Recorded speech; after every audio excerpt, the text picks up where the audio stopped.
Oh, hi everybody, it's meteorologist Joe Chaffee. Here we are on a Friday night, the 5th of April 2019, and it was incredibly strange as I'm driving in on Long Island this afternoon, right around 12 or 12:30, and I'm driving out of Suffolk County, the eastern half, into Nassau County, which is the western half.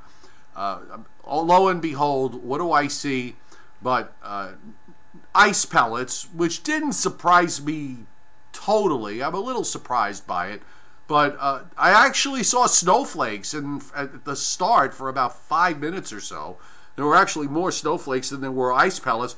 What made that unusual is the fact that my car thermometer, which is usually pretty good, within about 1 degree of the actual temperature, it was 46.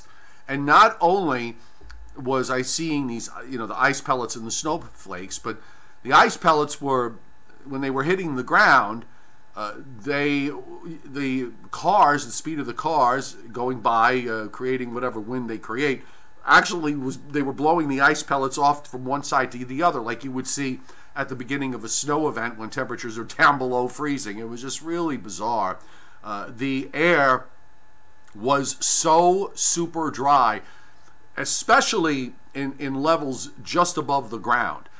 The ground was with the wind coming in off the water, the dew points did come up a bit, but just above ground level, the air was super dry, and you had some incredible evaporational cooling that occurred, and as a result, you wound up with some sleet and some wet snow. And we actually, even up until about 5 o'clock or so, where I am, which is in the southern areas of the Hudson Valley, I'm not really that far from the New York City line, maybe about 10 miles or so to the east of the New York City line, the Bronx Westchester County line. I'm not that far inland. Even as of 5 o'clock this afternoon, we were still getting ice pellets. Just goes to show you that in the early spring, you can have some weird things happen. Chuck, who's not on tonight, I didn't see him on the chat this evening, but he did message me a little while ago to let me know that where he is in the southern Catskills, up about 2,800 feet of elevation, he had about 3 inches on the ground, and more was coming. And in fact, Albany, National Weather Service, Albany just threw up a winter weather advisory for parts of the Hudson Valley west of the Hudson.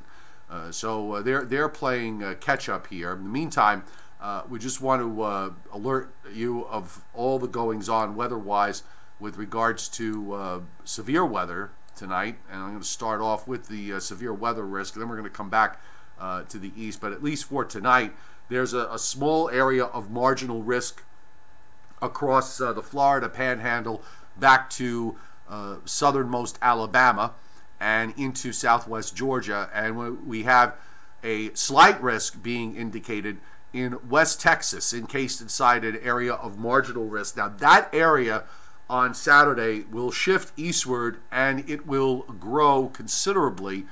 We're going to go, we were thinking yesterday that this would happen, and indeed the Weather Service has expanded their area for tomorrow, and also includes an enhanced risk of severe weather. Here's the Storm Prediction Center's view on this. A large area of enhanced risk: northeast Texas, northwest Louisiana, southern Arkansas, and a small portion of northwest Mississippi. Big area of slight risk covering about half the state of Texas, southern Oklahoma, much of the rest of the state of Arkansas, much of the northern half of Louisiana, going into the enhanced risk, and then a portion of Mississippi. And then Sunday, that area is, here's Sundays. Okay, Sundays is a large area of slight risk covering much of the western and central Gulf states up into the middle Mississippi Valley and even into parts of the Ohio Valley. You might wind up with a little enhanced risk in some areas in here. So this is Saturday's, this is Sunday's area of risk. Meanwhile, let's go back to what's happening at the moment. We're going to start with the U.S. satellite tonight. Got a ton of clouds here in the east. We have a frontal boundary. It's a weak low, and I guess it's a weak warm front that's pushing slowly northeastward and has produced this area of precipitation. And in colder air that came into New England and upstate New York and kind of bled down to about northern New Jersey and New York City and Long Island, we had earlier had some sleet and wet snow. The southern end of that is now rain, but up through the Hudson Valley and through upstate New York, we're still getting snow and sleet. I did notice that Albany had moderate snow for about 3 hours, so that would be an inch an hour type snows. I don't know what they are going to report for an accumulation, but they've changed over to sleet, and now the moderate snow has moved further north up into the Adirondacks, up near Glens Falls, Saratoga, and then points north of there. So everything's kind of on the move. Meanwhile, if you look back in New Mexico, there is an upper air disturbance that's coming out, a shortwave trough that's coming out and moving eastward. That is going to probably trigger off some severe weather later on, and there's not too much going on the radar at the moment, but we might be starting to see the beginnings of that happening. And then out in the west, we're seeing a moisture that has moved into the west coast, into California, and on up into Washington. There's a bit of a break. And now you've got this long surge of moisture moving across the Pacific and heading straight east. That's going to be coming ashore during the overnight and over the weekend. So we've got a busy weather pattern here in the west. Look at the upper left. You can see there's an upper low there that's kind of driving this jet right across the Pacific, almost in a straight line. And the Pacific is going to be very active, sending systems in through next week, and it's going to be very interesting to see how they play out with this blocking pattern that's setting up over the North Atlantic. That's going to impact the weather across North America and impact the weather in the eastern part of the United States for sure. I'm thinking that we may see a few episodes of severe weather next week across the southern half of the U.S., from the southern plains eastward to perhaps the mid-Atlantic coast, depending on which weather system we look at. But we'll get into that more in just a little bit. Here's our radar tonight in the east. We've got rain where I am, eastern Pennsylvania to southern New England. The precipits changed over. There's still some snow going on up in the southern Catskills on northward. Again, elevation driven, with I would say probably at this point at least at least 1,000 feet up, and that's moving up north of I-90 now, going into southern Vermont and into western Mass. Rain over Long Island and New Jersey. We have rain down in Virginia and in the Delmarva Peninsula and off the North Carolina coast moving out. Some thunderstorms are developing just south of the Florida Panhandle in the Gulf of Mexico, and of course this is where we have that marginal risk of severe weather. And you're just beginning to see some cells here forming near the New Mexico-Texas line. So I'm thinking later on this evening and tonight is when you'll probably see some thunderstorms firing up. Actually, the NAM3 develops, the NAM3 kilometer model develops a pretty solid squall line during the early morning hours and strengthens it as we approach 6 a.m. Would be 8 a.m. Eastern time. I'm sorry, 7 a.m., 8 a.m. Eastern time, 7 a.m. in, I'm thinking this is still Central time if I remember correctly, and not Mountain time at Amarillo. But the cells are probably going to fire up later on and during the overnight. And then out in the west, we had that first surge of precip moving in, where we're seeing some heavy mountain snows going on in the Sierra Nevadas.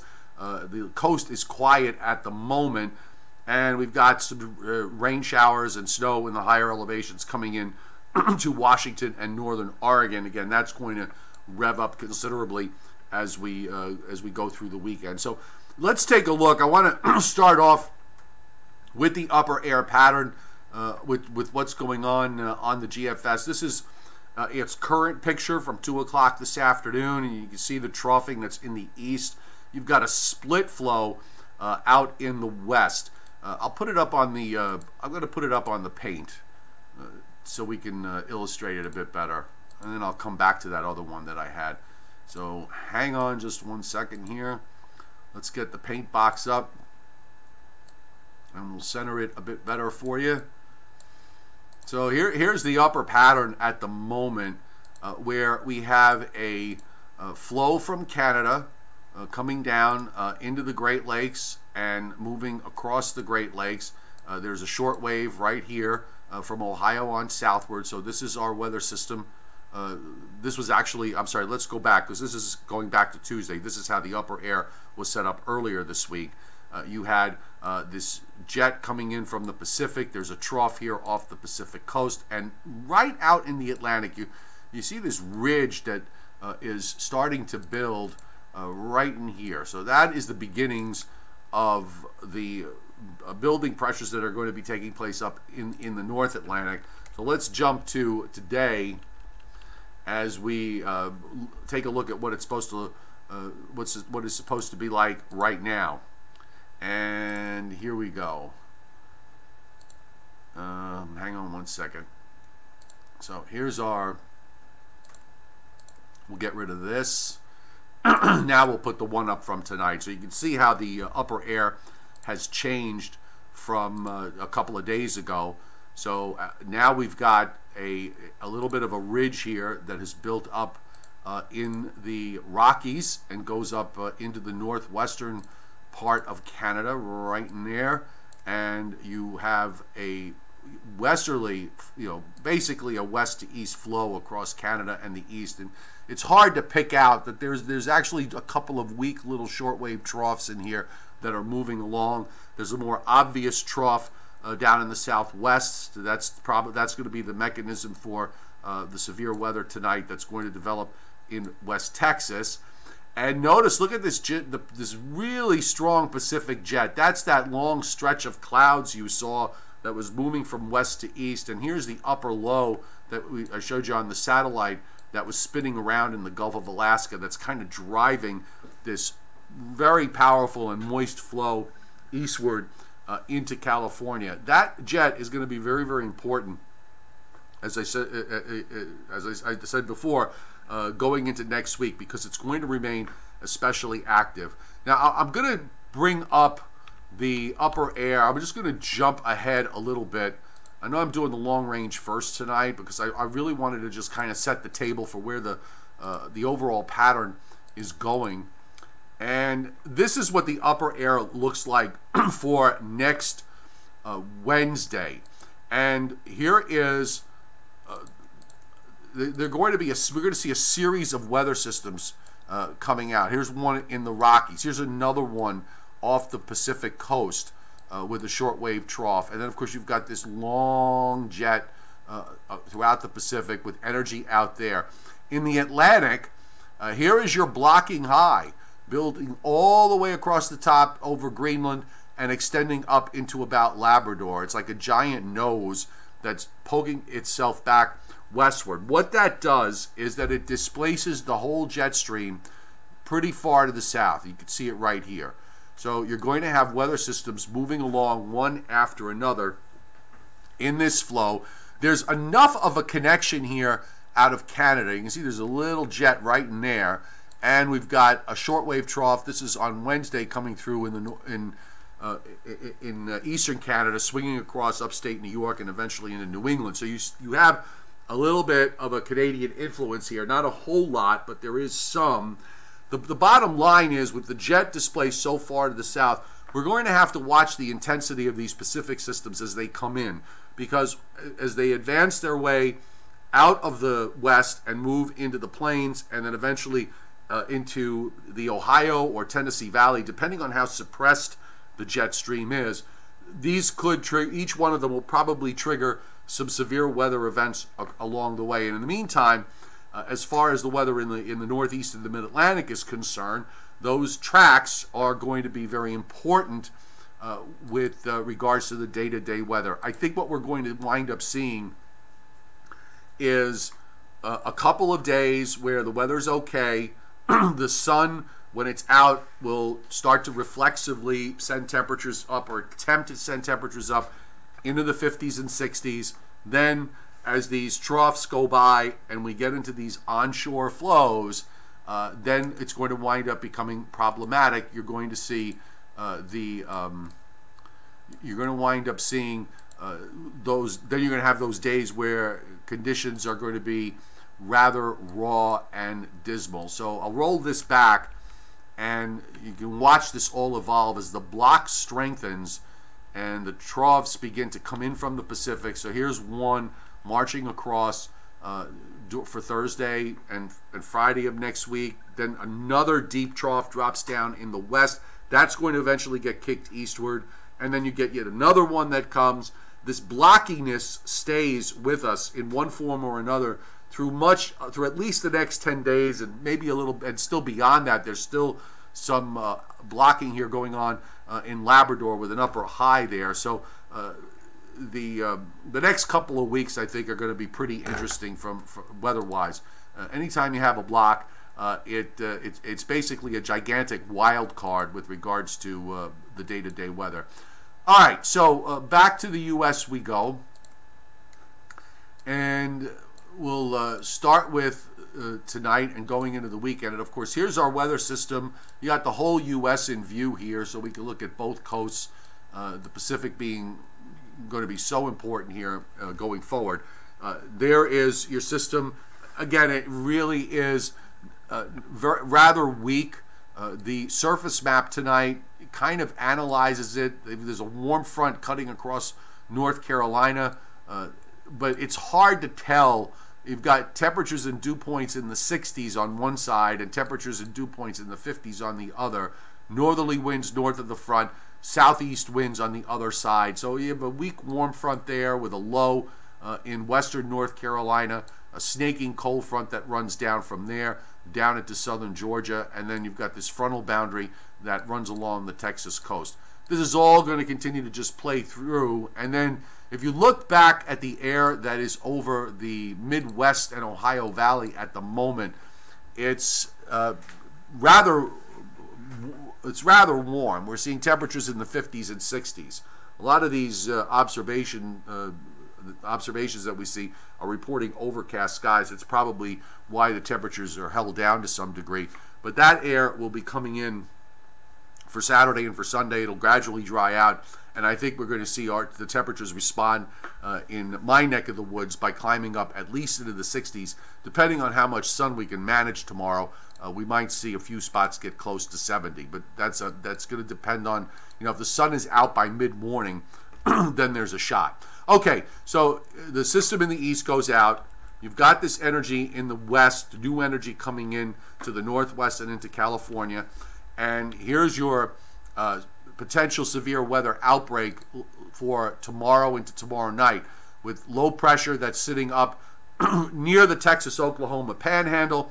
And there's a warm front that runs from there, probably across northern Arkansas, northern Tennessee. And the GFS is showing precip there. I'm thinking there's probably, that's where your risk area is. And particularly in northeastern Texas and into Arkansas is where the Storm Prediction Center has its enhanced risk. And it makes sense. You've got a pretty strong flow coming out of the Gulf of Mexico there. There's warm tropical air surging northward. So I think we're going to see some severe weather for sure. And then on Sunday, here's the area that large area of slight risk, which is going to be caused by a shortwave trough that's going to be moving across the southern part of the jet stream. Meanwhile, that western energy, here's a low, goes into the Great Lakes. We'll start to see some showers here late Sunday night, early Monday morning. There is there's a low that's sitting near north of Lake Huron with a warm front that trails down through New England. So remember that when you look at these, when you look at the GFS, this is measurable precip. It is not what the radar is supposed to look like. That we could switch to and look at the NAM. Might be a better tool here with regards to the extent of the showers. It doesn't really show a whole lot, but just bring some showers through here late Sunday night, early Monday morning. This is at 4 a.m. The air behind this with a west wind is going to be warm, so this will be another situation on Monday where if you can break the sun out in the northeast and into the mid-Atlantic, you're going to see temperatures climb up into the 70s, and there's low pressure in the southern part of the jet, and that's going to, I think, perhaps bring some severe weather risks moving through the central Gulf states and eventually pushing into the southeast, into Georgia, South, and North Carolina. That low is going to probably get suppressed to the south, at least that's the plan, but not a guarantee. I'm a little unsure about where this is going to go for Monday night and for Tuesday. It looks like it wants to be suppressed, but I think you could make a case where it could wind up lifting further north for Tuesday. The GFS suppresses that because it's got the northern part of the jet stream coming down with a trough and a cold front. Meanwhile, out in the west, here comes the stronger, let's call it, well, it's very strong upper air trough that swings in there with rain and some heavy mountain snows. That's for later next week. So we'll clear this front. There's some colder air that builds down from Canada. There's a big high that's pushing down over James Bay. That's part of the block now.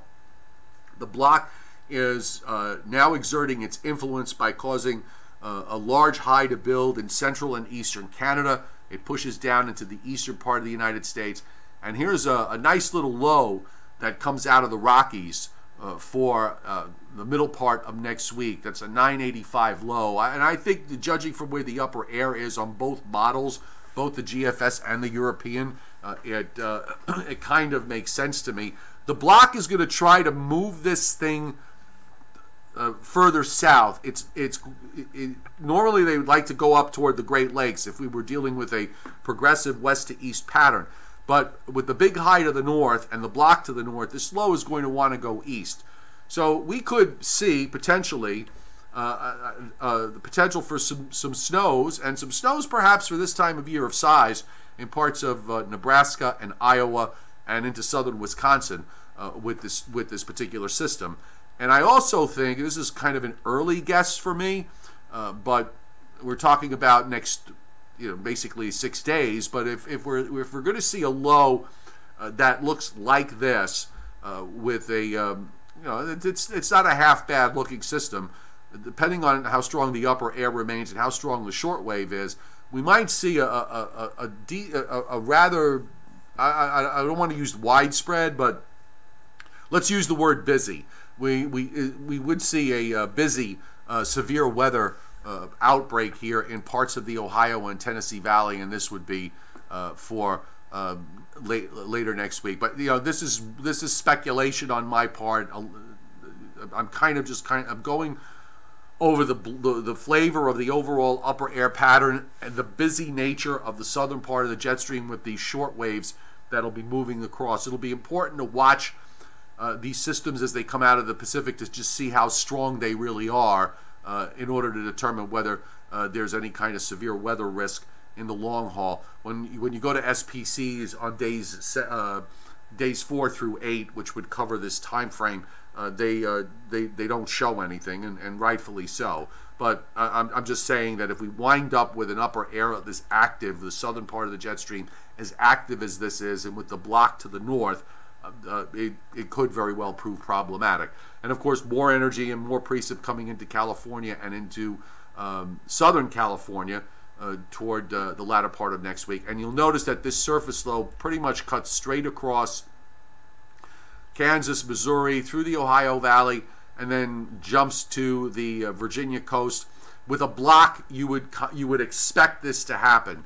So the way it plays out is that you're going to have, while these weather systems are going through, you're going to have days like today, which are just downright miserable and raw and cold.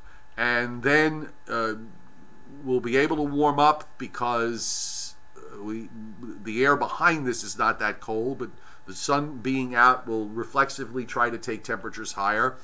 The cold high, the northerly flow here for the middle part of next week will bring temperatures down.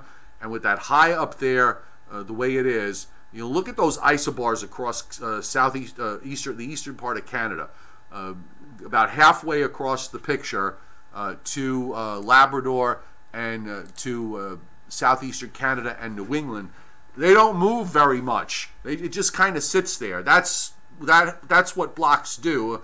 You just basically get you're going to get a high that's just going to pretty much sit and wall off any opportunity for the system to want to go to the north. Instead, they're going to want to go straight east and pass south of New York City, perhaps even down into as far south as Virginia, and move out to the east. And by the way, one of the things we need to consider here is that the block could wind up being so strong that you could see these systems getting suppressed, pretty far to the south. And then there's another one that comes eastward next weekend and into the following week. So we're going to be in this for a while, folks.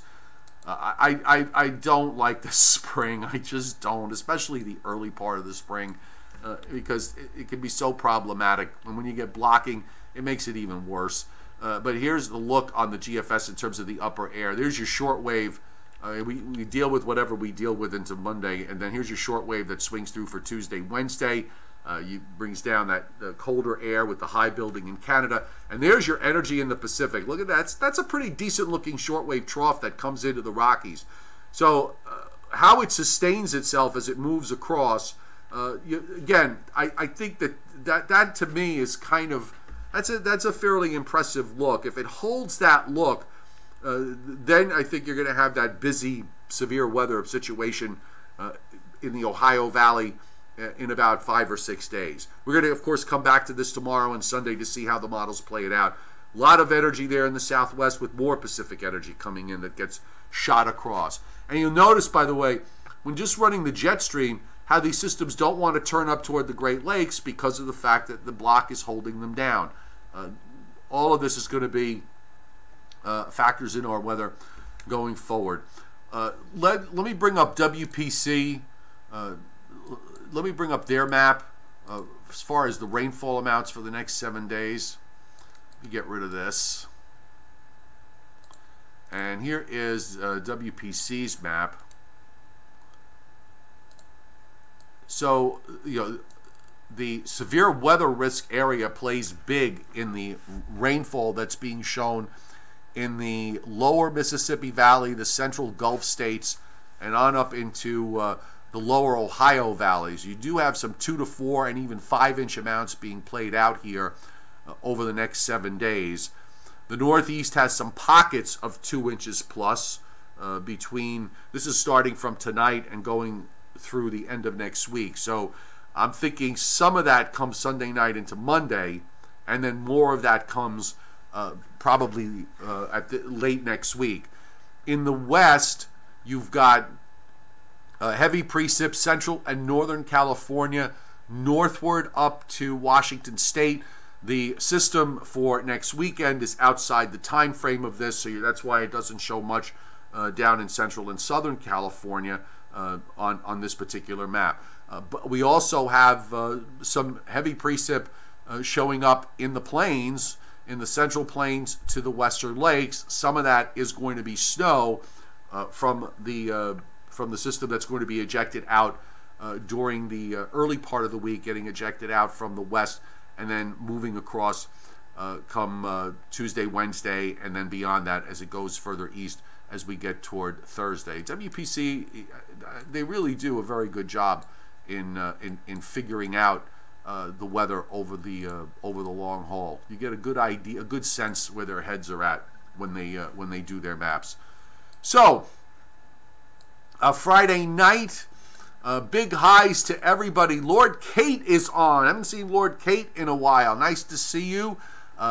We've got Amy Hogan, Joyce Mack, Mirtha Gunter, Anthony Orr is on, James NASCAR, Johnny Quest, Rowboat in Hand, as always, Earl Warren, Robert Brown, Timothy Veltman, John Lowe, Joyce Mack, Make sure I got. Scott Briller was here earlier. He's always the first, although he was beaten yesterday. I forgot who it was, but he was beaten yesterday. Jason Barry, Tim Day, and did I get everybody?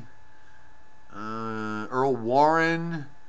Some folks jump on early. Timothy Veltman, seeing maybe some snow out of this, Timothy. With what's going on today in upstate New York.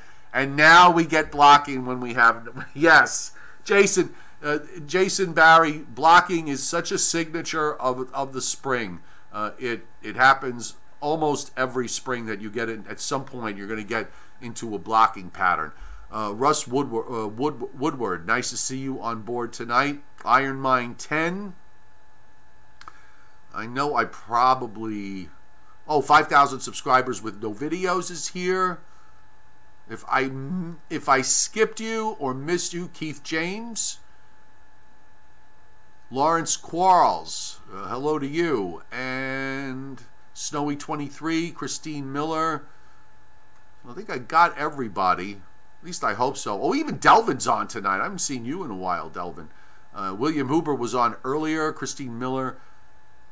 See, I always feel bad if I don't say hi to everybody. I know it's almost like it's like the old romper room, but I just kind of feel if I start saying hi to one, I got to say hi to all.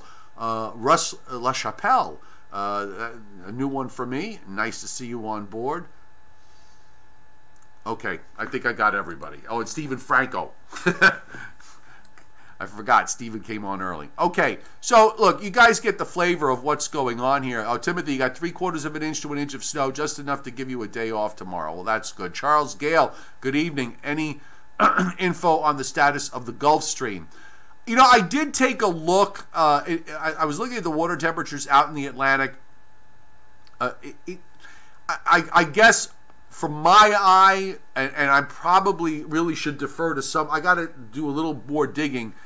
It looks to be on the weak side to me. It kind of looks like it shuts off a bit when you get to the central Atlantic, but I'm gonna try to see if I can find some stuff on the internet from somebody that follows this on a regular basis and might be able to comment with far more expertise than I do. It does look like it has. It's not.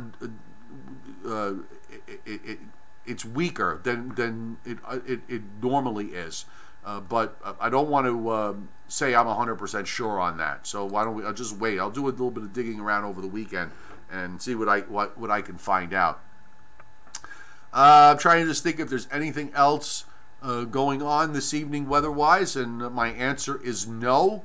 So being that this is a Friday night, I think we covered all the issues well. So we'll put an end to the live stream at this point. Usually on Friday nights, so we do as far as doing the Joe and Joe Weather Show with my colleague Joe Rayo on Facebook at 9:20. Friday nights are usually the kind of nights where we want to finish off the week and just get out of here. And plus, Friday nights at 9:25, when we get on Facebook, a lot of people are out doing things on Friday nights, so the audience size isn't all that high. So I'm guessing that maybe we may not do it tonight. At least that's kind of how I feel about it. You do live streams every day, plus my regular TV stuff, website posts, and everything else. By the time I get to Friday, I'm so brain fried, as David Schwartz, who was on earlier, and hello to you, David, and thank you, by the way, because I put the wrong link up on my on Patreon for my Patreon members. I put up yesterday's link, but thankfully he caught it in time for me, and I was able to correct it. But that's what happens to my brain by the time we get to Friday. It gets very, very fried and mushy, and it's time for a break. So we're at the weekend. I don't know what I'm going to do at this point, so I'm going to just kind of leave it up there. As far as whether I'll do a live stream, last couple of weekends I've been skipping it just to mainly because there hasn't been a whole lot of weather going on. So if it looks like things aren't too crazy tomorrow, I may take a break for tomorrow and maybe wait till Sunday evening to do something. But I'll always put a schedule up. Usually I'll set the live stream up a few hours before, so you'll get a notification if I decide to change my mind. But what I would like everybody to do is to please have a good weekend, particularly if the weather is nice. Try and enjoy the nice days when we get them this time of year, because we're always going to be at risk of going into a long stretch of the cloudy, dreary conditions with a raw ocean wind where you can't really do anything outside, or if you're forced to do things outside, you just spend your time wishing you were anywhere but outside. So if you've got nice weather where you are this weekend, Saturday and Sunday, and in my area that I cover, eastern Pennsylvania to southern New England, I think we'll be okay. Some morning clouds tomorrow will give way to sunshine by mid to late morning. And then Sunday, we'll have it the other way around, where we'll have sunshine for a good part of the day, and it'll give way probably to some late day afternoon clouds. So as long as the dayside Saturday and the dayside Sunday are rain-free, which I think they will be, you'll be able to do some outdoor stuff, and temperatures actually will be reasonably warm. If the sun comes out fast enough tomorrow, we may see some temperatures get up close to 70, and it should be in the 60s on Sunday. And Monday, if that warm front gets through, and I think it will, and if the same thing, if the sun gets back out by mid to late morning on Monday, we could see widespread 70s in my neck of the woods. So let's keep our fingers crossed that that happens, but it's going to depend on whether clouds get out of the way. So have a great weekend, and we'll either, if we don't see you at some point over the weekend, then we will see you back next Monday right here on my YouTube channel. Good night, everybody.